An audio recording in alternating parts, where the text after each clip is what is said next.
आज हम बात करेंगे ऑप्शंस की और ऑप्शंस को मार्केट में कैसे ट्रेड किया जा सकता है, स्टॉक ऑप्शंस को और इंडेक्स ऑप्शंस को। ऑप्शंस आजकल एक बहुत पॉपुलर माध्यम बन गया है ट्रेडिंग का। और बहुत लोग ये समझते हैं कि ऑप्शंस में काफ़ी अच्छा पैसा कमाया जा सकता है।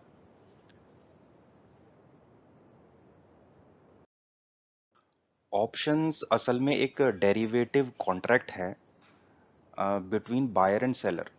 अब डेरिवेटिव कॉन्ट्रैक्ट क्या होते हैं? डेरिवेटिव कॉन्ट्रैक्ट्स होते हैं which derives its value from the performance of underlying entity.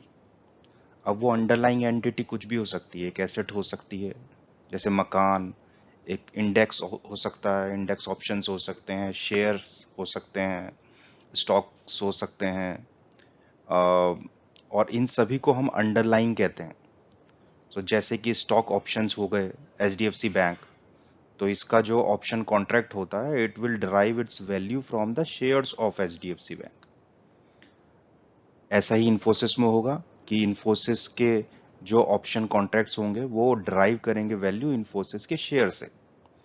इसी तरह इंडाइसिस ऑप्शंस भी होते हैं, निफ्टी 50 के ऑप्शन होते हैं जो हम ट्रेड कर सकते हैं। बैंक निफ्टी के भी ऑप्शन होते हैं जो हम लोग ट्रेड कर सकते हैं।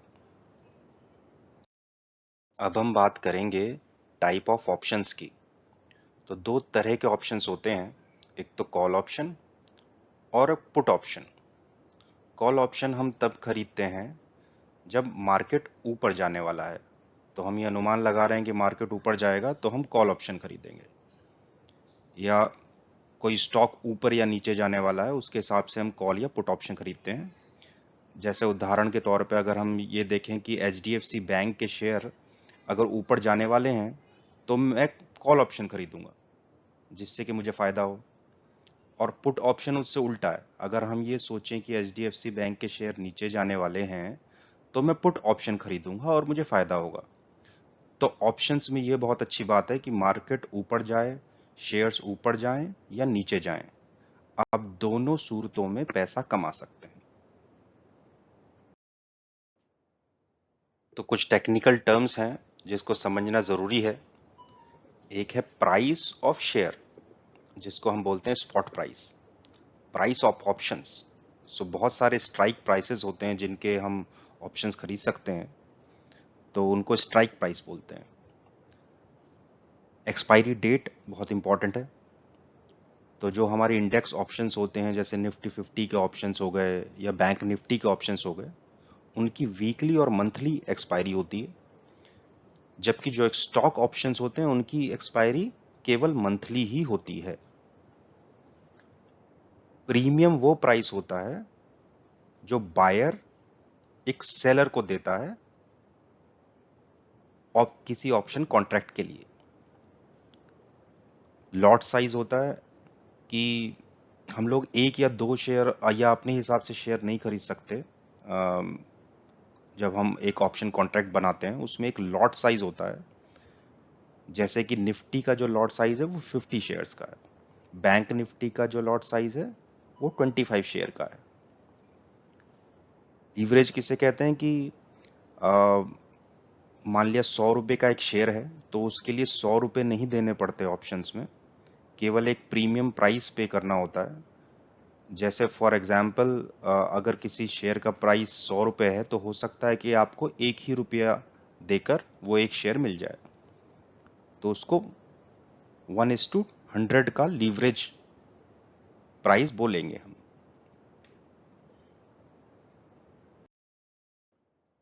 तो अब हम एक ऑप्शन कॉन्ट्रैक्ट को जब खरीदने जाते हैं तो उसका नॉमिक नेचर समझना बहुत ज़रूरी है कि जो लिखा है उसका मतलब क्या है। हम कैसे किसी वेबसाइट पे जाकर, किसी ट्रेडिंग प्लेटफॉर्म पे जाकर उसको खरीदते हैं, तो हम लोग कैसे खरीदेंगे।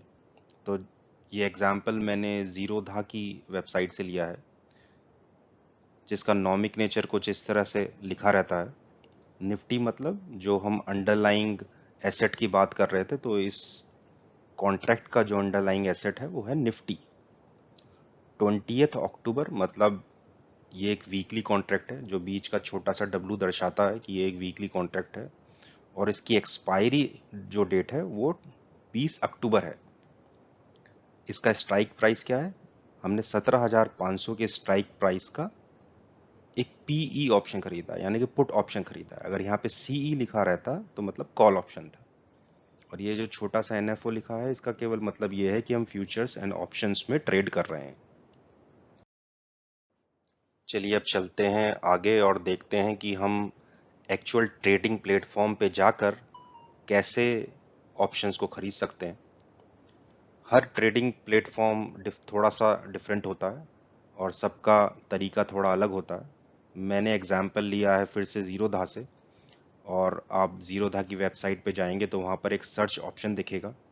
तो अगर आप वहाँ पर केवल स्ट्राइक प्राइस भी सर्च कर लें, जैसे मैंने 17,500 स्ट्राइक प्राइस सर्च किया है, तो आपको नीचे बाइंग और सेलिंग के लिए ऑप्शन दिखाने लगेगा। तो पहले जो दो ऑप्शन दिख रहे हैं उसमें क्योंकि डेट नहीं लिखी है, केवल महीना लिखा है अक्टूबर का, तो ये मंथली एक्सपायरी ऑप्शन है। नीचे आप देखेंगे 20 अक्टूबर लिखा है, जहाँ पर वो वीकली एक्सपायरी ऑप्शन है। तो अगर आपको वीकली एक्सपायरी ऑप्शन खरीदना है तो वहाँ पे अपने कर्सर को होवर करेंगे तो बाइंग और सेलिंग का ऑप्शन दिखाने लगेगा, और तो आप बाई या सेल पे क्लिक करके उसको खरीद या बेच सकते हैं।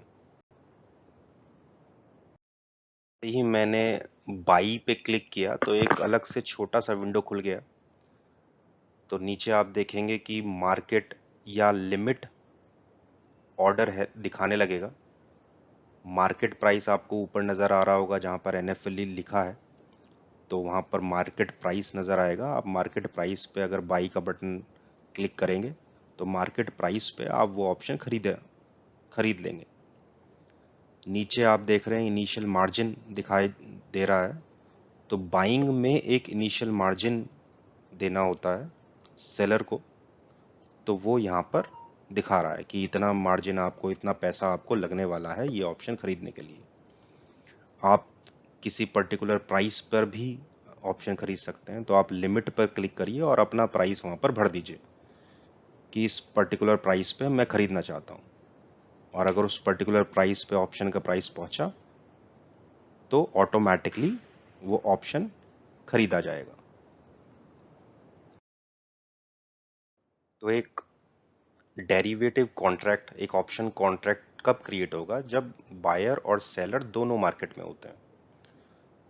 तो जैसे हम बाइंग करते हैं उसी तरह हम लोग कॉन्ट्रैक्ट की सेलिंग भी कर सकते हैं। तो अगर आप सेल का वहाँ पर बटन प्रेस करते हैं तो आप सेल भी कर सकते हैं सेम ऑप्शन।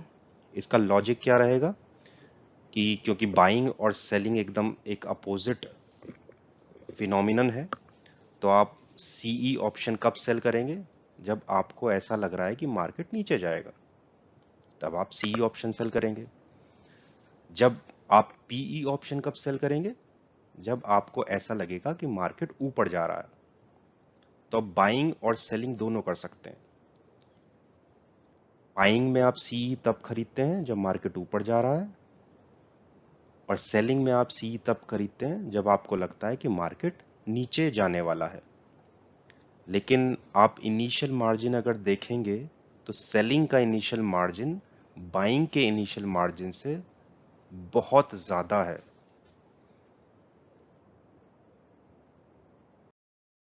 जैसा कि किसी ट्रेड में फायदे और नुकसान दोनों होते हैं, तो फायदा तो हमने समझ लिया कि अगर मार्केट हमारी डायरेक्शन में मूव करेगा तो हमें फायदा होगा, पर लेकिन अगर मार्केट हमारी डायरेक्शन में मूव नहीं किया तो नुकसान भी हो सकता है। तो वो कितना होगा? तो जैसे हमने बायर का जो नुकसान है that is limited to the premium paid. अब इसका क्या मतलब हुआ कि मान लिया हमने जो प्रीमियम पे किया वो 5,000 रुपये है किसी भी कॉन्ट्रैक्ट को बनाने के लिए। एचडीएफसी बैंक के हमने 5,000 रुपये के शेयर खरीदे, ऑप्शंस खरीदे, तो हमारा जो नुकसान है वो 5,000 तक लिमिटेड है। लेकिन ऑप्शन सेलर का जो नुकसान है वो अनलिमिटेड हो सकता है। अब इसको अगर आप देखें तो आपको ऐसा लगेगा कि ऑप्शन सेलर तो फिर कोई होगा ही नहीं, क्योंकि नुकसान भी अनलिमिटेड है, प्रीमियम भी आपका बहुत ज़्यादा है ऑप्शन बायर से। लेकिन इसके बारे में हम विस्तार से जानेंगे अपने अगले एपिसोड में।